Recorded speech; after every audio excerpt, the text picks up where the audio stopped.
All right, and we're back. So it is 12:09. We are interviewing Mr. Clyde Williams on July the 17th, and we're picking up the interview where we left off a few seconds ago. And with that, I'll let Larissa Berg, who's the lead interviewer, take over. Okay. Mr. Williams, I also wanted to ask you, being a coach and all, how did sort of helping and investing in children, did it make you feel like you had a better purpose since you started coaching? Well, for the first thing is that in coaching, you try to set the example for life for these young people, and that's one of the things that I try to do. I try to live the kind of life that they would be able to see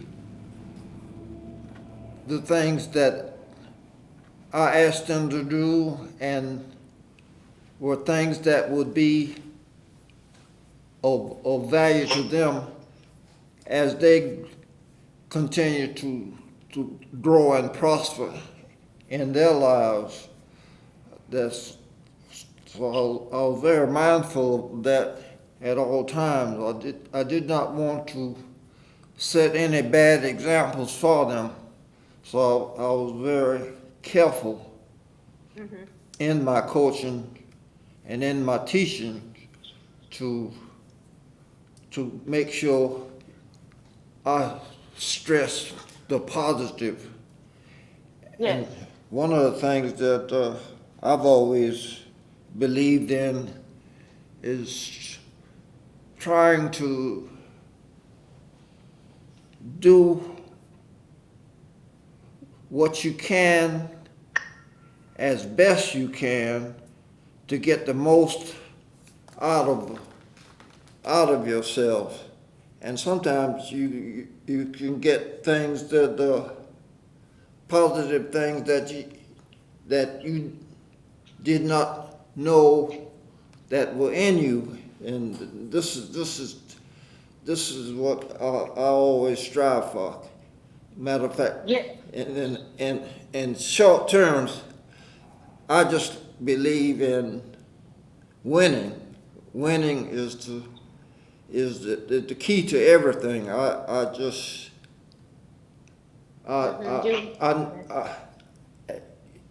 You settle for second place if you have to, but the ultimate purpose and goal is to win. And that's whatever you do, whether it's shooting marbles or playing hoops or whatever. Play to win. Just don't play. Yeah. Just don't play to be playing or just to wear the uniform. That don't cut it with me. I can remember when I was coaching, sometimes I would not fill the quota for my team. We were allotted 15, but sometimes I couldn't find 15 players that were up to my standards. So I took what I had and tried to make the most of it. And that's what I wanted my young people to understand in life. Take what's given to you and make the best of it. And you've accomplished so much in your life. I feel like you have applied this to your life, and you've taught young people how to apply that skill to their endeavors and their careers. So I thought that was really interesting. That part is very satisfying to me. It makes me very feel like my life has been worthwhile. really does. Absolutely. Do you still hear from students or former players? Huh? Do you still hear from students or former Oh players? yeah, all the time. They call me all the time. Uh-huh. it's all, check on see how coach is doing. I bet they were excited when you became a coach, weren't they? Oh yeah, oh yeah. They were rooting for you. Now, I know you don't have any favorites, but do any of your students or your players stand out to you over your career as a teacher or a coach? Yes, well, basketball, Rayfield Bodman, he was my number one captain, and he set a good example for the team also. The other one of my players was his name Edward Williams. We called him Doobie, and he was one of these. Well, he could light up the gym in just a few. He was an exciting type player. Uh-huh. Yes. And we see another one of my favorites was this. We call him Skinny Bone. He's still alive, and he's very good because he checks on me very frequently. Skinny bones, I like that. Huh? Skinny bones, I like that. Uh-huh. Skinny, we call it Skinny Mitchell. So what were the games like, Clyde, in terms of the atmosphere and everything? You said it was standing room only. So tell me, were there chants and cheers? Was there a band there? What was the crowd like while you were out there? Have you ever watched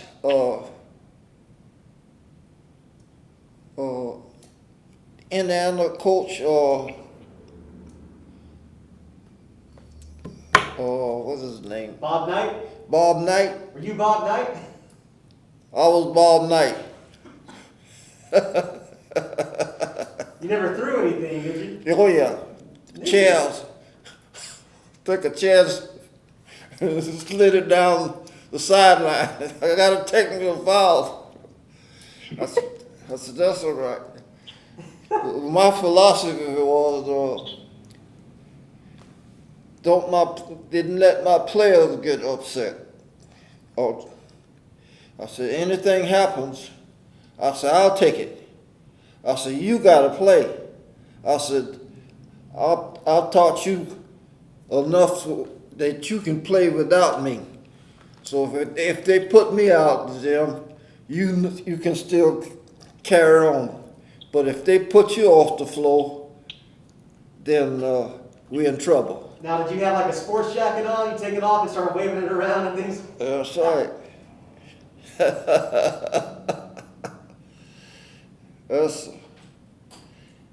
And they didn't want me to stand up on the sideline. All right, coach, sit down. This is the ref saying that? The ref. Now, whenever you got fired up, did the crowd go crazy too? Were they Oh yeah, yes. It's like for me to be fired up. We had a lot of red.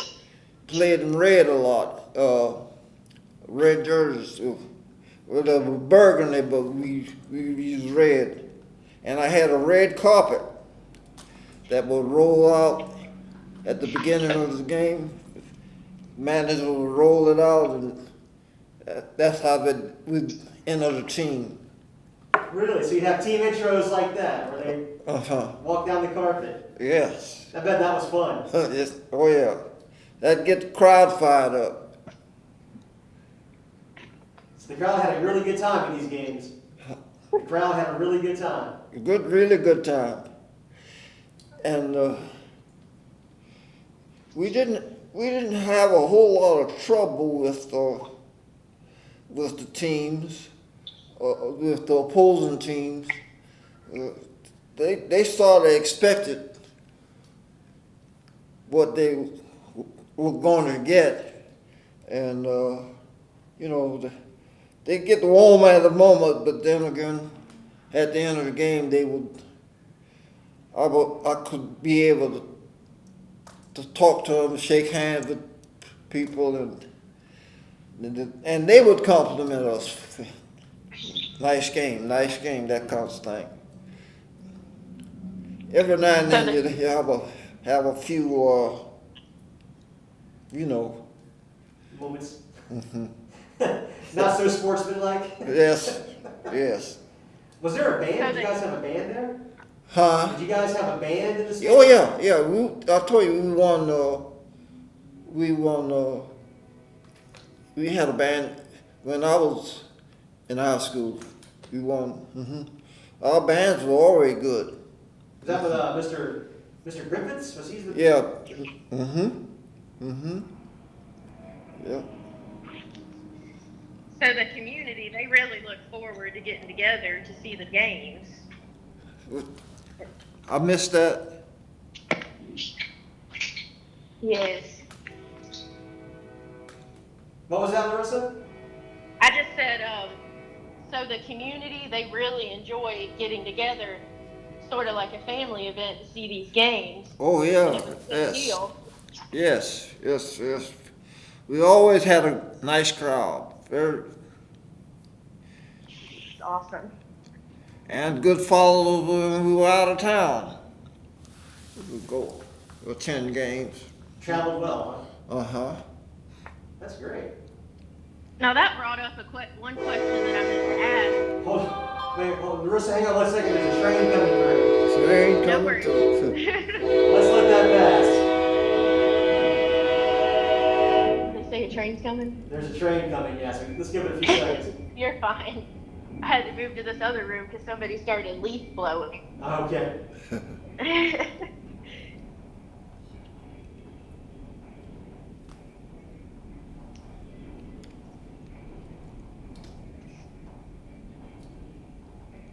And we'll go just a few more minutes. I know it's getting a little bit late, so we'll go a few more minutes and call a day for this.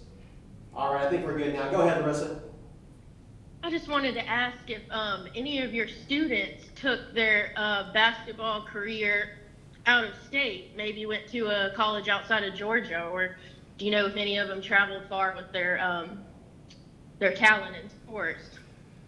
Well, one of my players, Skinny Bone, he played in the Army, and well, most of them went to school in Georgia. Mm-hmm. Absolutely. Kept it close to home. Mm-hmm. That's very cool. That is very cool. Well, is there anything you want to add or anything that you thought about bringing up that I did not ask about? Mm-hmm. No, just one of my favorite teachers growing up was Miss Millette, and that's what one of our elementary schools named after Miss Millette. Why was she your favorite teacher? Huh? Why was she your favorite teacher? Because she was a very strict person, and she wanted you to hold your head up high and walk in a stately manner. She said, "You're tall." She was tall. She stood around 6 foot, and she said that you don't need to slouch down. You need to stand up and let people look up to you. And I always remember that. Mm-hmm. I used to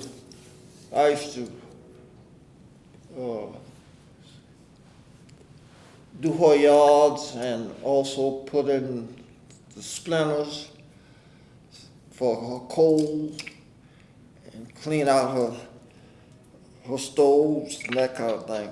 Oh, okay. She's always been nice to me. That's wonderful. So, Mr. Williams, as we kind of wrap things up today, having, taught here, coached here, lived here, and done so many things so far here, what have you noticed that's changed about this community over time? What would you say has gotten better, has gotten worse, in your own personal opinion, about this area? Like, how have you seen it change during your life?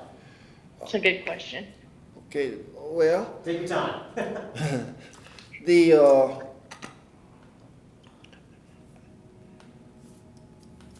I think that, I take, for example, Glen Academy is the first school in Georgia. Richmond Academy was the second. And I think that, that Glen, that Brunswick, all in all, in the education has been one of the leading educational centers in Georgia. They've always been tops in the field of education. At one time, we had 4 college presidents from Glenn County, and I think that speaks well for itself. And of course, we have several top coaches from Glenn and Risley, and also now Brunswick High. So I think that the Brunswick has really been a leader in the forefront toward education, and shown a whole lot of concern for all its people. I just feel very fortunate and proud to be from Glenn County and to have the opportunity to do the things that I was able to do. I'm very interesting. Well, Mr. Williams, I just wanted to say thank you so much for being a part of this, and you're still influencing a young person's academic career today, because I wouldn't have been able to do this without you. Thank you very much. So, really, thank you so much. You're quite welcome. Thank you for having me. Yes, absolutely. All right, so Larissa, I guess that will conclude the interview. It is, what time is it? Hold on. It's 12:28. So we will conclude the interview with Mr. Clyde Williams, and that's a wrap. Thank you, Mr. Williams. That was extremely